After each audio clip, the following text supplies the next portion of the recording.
It's been another incredibly busy week in the world of racing, but first I'd like to talk about something that actually happened last week that disturbed me quite a bit. During the MotoGP race, I believe it was specifically a Moto 2 race, a rider by the name of Romano Fenati pulled another rider's handlebar brake in an attempt, I guess, to play somewhat of a mind game. But this, is unacceptable behavior. It was shocking that anyone would even think to do this.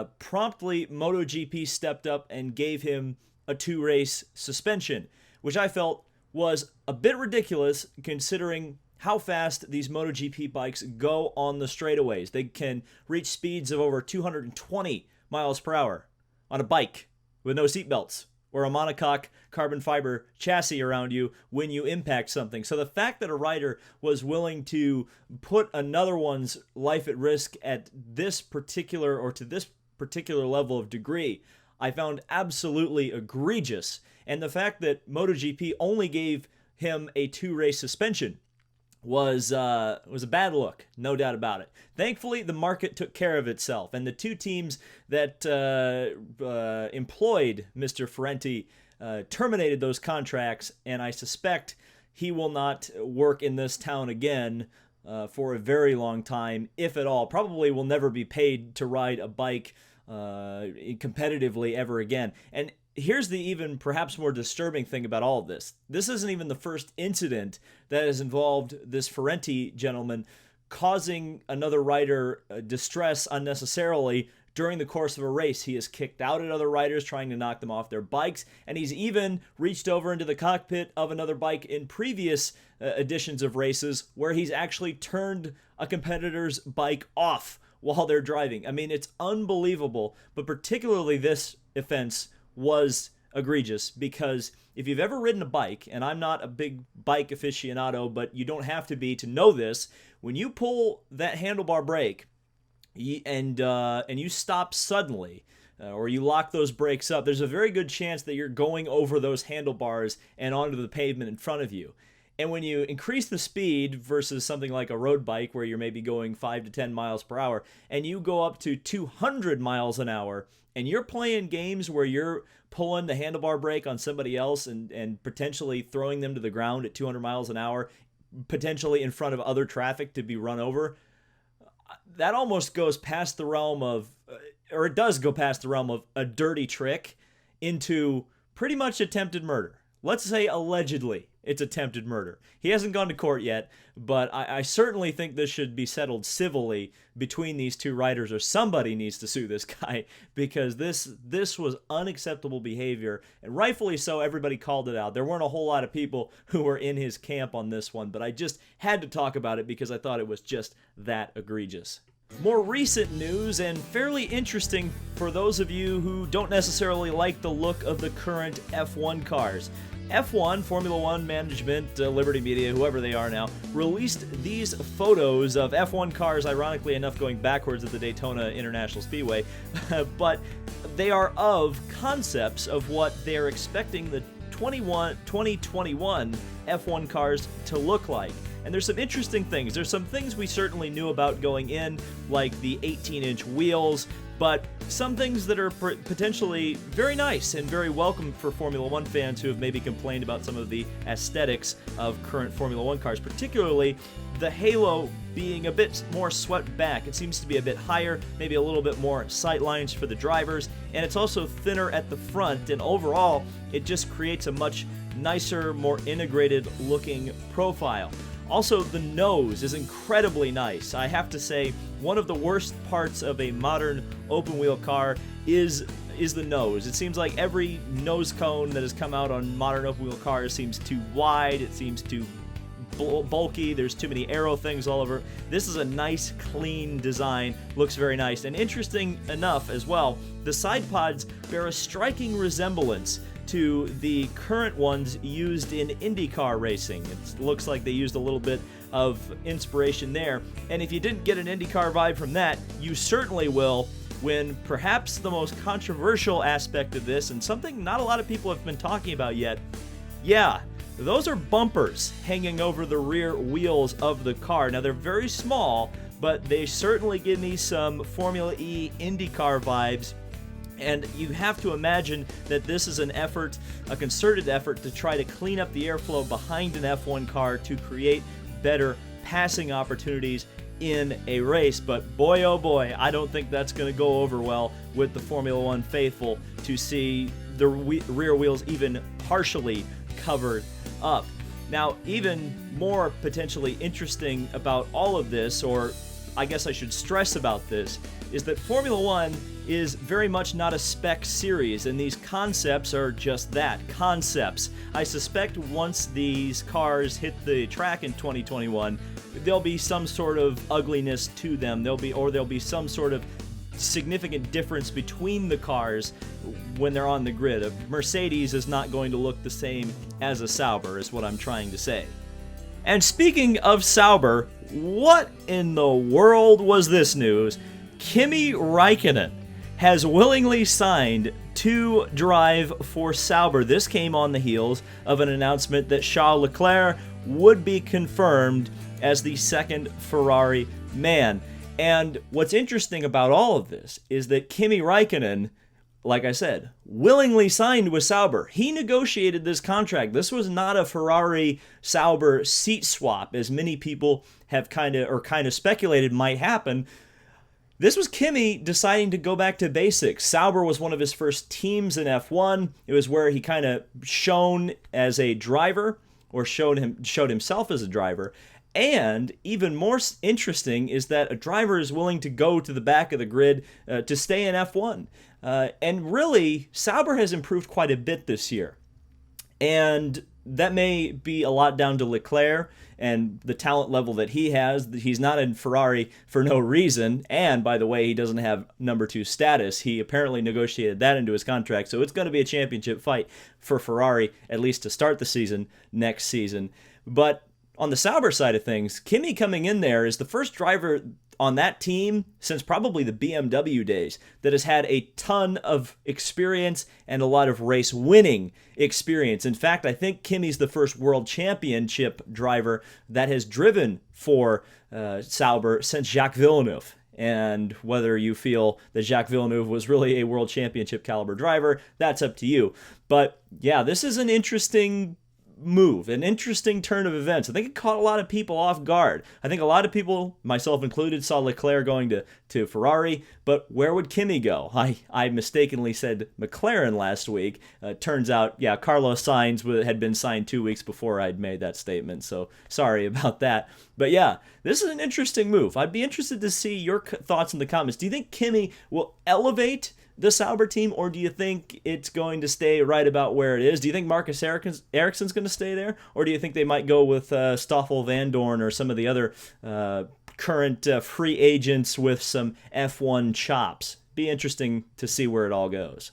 And NASCAR debuted their playoff emojis this week, and normally something like this would not even be in the realm of a possibility of me talking about on the channel. This is the kind of stuff that I could not care less about. The reality show side of racing, the silly side of racing, if you will, the normie-ree side of racing. But as it turns out, these emojis are going to be getting a lot of TV time, because each and every one of the playoff drivers in NASCAR, save for Martin Truex Jr., will be displaying these emojis loud and proud on the side of their cars. And oh no, yeah. If you ever wanted to hear the sound of the die-cast sales plummeting 500%, this is it. I feel so sorry for those of you who like the playoff die-casts, you like the playoff schemes. They're gonna look not so good this season. And by the way, if you like some other drivers, maybe not in the playoffs, oh, you're not safe either, because all the rest of the 40 car field, again, save for Martin Truex Jr., will be displaying the Twitter logo with the hashtag NASCAR Playoffs. Oh dear. Oh dear. There are some marketing campaigns aimed at younger people that I can get behind. This one, well, I'll let you make up your own mind on it. Let me know your thoughts on emojis in NASCAR in the comments section below. And let's move on to the next story, which is that Jamie McMurray will not drive full-time in the number 1 car for Chip Ganassi Racing next season. He's been pushed out of the seat, and the rumor mill suggests that Kurt Busch will take over. McMurray, almost called him McFlurry, McMurray will, or has been offered to stay at Chip Ganassi as on a consulting basis, something like we see in IndyCar with Dario Franchitti staying and helping Chip Ganassi out, or Rick Mears helping Team Penske out.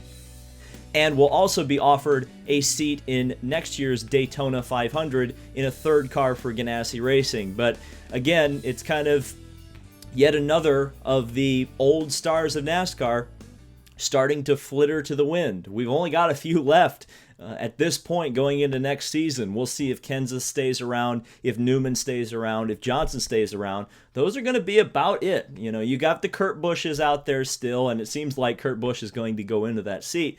But yeah, the times are a-changing in NASCAR. We've got emojis on the side of the cars. We've got Jamie McMurray kind of being forced into retirement. There is a potential that he could go to another team. He has not accepted the Ganassi ride, but I would feel it would be in his best interest to take that consulting gig. I'm guessing it pays a lot, and he still gets to cherry pick some of the bigger races, at least so it would seem. The press release only stated that it would only be Daytona, but I bet he could talk Chip into doing a few different races. And finally, as we have every week it seems, we've got a Fernando Alonso story. So Fernando Alonso has a really good way of breaking the internet, and this time he involved Jimmie Johnson in it in the video that you're seeing here. It was kind of cryptic, and a lot of people were making a lot of noise about this, like thinking, oh my god, what is this all about? Did NASCAR get Fernando? Is he gonna? No, I think what this is, and I'm pretty sure, I'm 99.99% sure what this is. It's a seat swap. We've seen seat swaps between Formula 1 drivers, IndyCar drivers, MotoGP riders, and NASCAR drivers quite a bit. There are several examples in history. You look back to, well, let's talk about Jamie McMurray. He seat swapped with Scott Dixon a couple years ago. We also had Nicky Hayden seat swapped with Michael Andretti at one point. Lewis Hamilton and Tony Stewart seat swapped at Watkins Glen. But the one everybody is really pointing to as a seat swap that this reminds them of with Jimmie Johnson and Fernando Alonso is the one that was performed with Jeff Gordon and Juan Pablo Montoya when Montoya was driving for BMW Williams and of course Gordon was driving the 24 car. But what was interesting about that is Montoya eventually went NASCAR racing, and many people are speculating, because Alonso has been so willing to drive other things and race other things, that he might actually take that invitation by NASCAR to the Daytona 500 pretty seriously. Now, will it happen next year? I would very much doubt it. But there's certainly a potential that we could see Alonso in a stock car race very soon, and we're certainly going to see him in a stock car very soon. Now, there is some speculation where this seat swap would happen, and I think I've got the answer. It's going to take place at Circuit of the Americas on the week of the United States Grand Prix. I kind of doubt that McLaren would be willing to fly their F1 cars out to the United States for any other reason. I mean, they wouldn't fly them out early for a seat swap is what I'm saying. So because those F1 cars are going to be in town, and of course the NASCAR playoffs are going to be going along as well, it's a win-win publicity-wise for both events. I think it's NASCAR in Kansas that weekend. So Johnson, a playoff driver, obviously one of the stalwarts, I think friends in real life with Fernando Alonso, or at least there's a lot of mutual respect between the two of them. They'll go down to Circuit of the Americas, maybe even go to Texas Motor Speedway. That would be interesting if the stock car test is on an oval, but I suspect it won't be. And both the drivers will get an opportunity to try each other's cars. Johnson will get an opportunity in Alonso's modern F1 car, and then we'll get to see Alonso in a stock car. It'll be interesting to see his thoughts. Again, a road circuit, as even Alonso said last week when he was done testing the IndyCar, is going to be a significant difference from what he would experience on an oval track. And of course, Daytona is an oval track in terms of him running that Daytona 500 at some point down the line. But I wouldn't put it past Fernando Alonso to do it. I kind of was skeptical. I even made that NASCAR Heat video kind of making fun of the whole thing about Fernando Alonso going to NASCAR. I think he's going to focus on the 500 and the IndyCar Championship for next year. Maybe the next couple of years. It depends how long, if at all, he gets to win the Indy 500. once he accomplishes that, it's all bets off. I think Alonso's going to try to conquer as many forms of motorsport as he possibly can. And seeing as he's going to establish a presence in the United States in the next couple of years, seeing him do a couple one-off NASCAR events, really, if you think about it, wouldn't be that shocking, all things considered. And again, if somebody's willing to offer you a toe in the water, of course, Alonso and McLaren have been so good about the PR opportunities and taking every one of those going down the line, especially in the United States. Boy, I'm surprised there aren't more McLaren dealerships opening up around here, because it seems like everything they do revolves around marketing in the United States. It's almost like an American runs their team. I don't know. But yeah, it's a fascinating time. And oh, by the way, Fernando Alonso was offered a Formula E ride. I wonder if he'll take it. For next year, by the way, too. That'll be interesting. I wonder if Fernando's going to take it. Do you think he's going to go to Formula E next year? You think?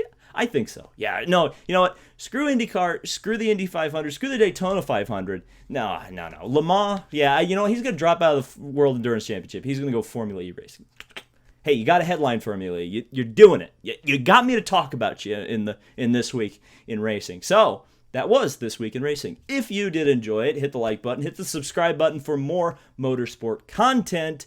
Be sure to also hit the notification bell. I heard some people telling me that my videos aren't showing up in the subscription feed. I wonder if that's a problem on YouTube's end, or just I've been hit by the subscription feed bug that seems to happen to some channels every now and then. So be sure to let me know if you did get a subscription notification for this video. Would really appreciate that. And we'll see you in the next video, and we'll definitely be talking more racing very soon.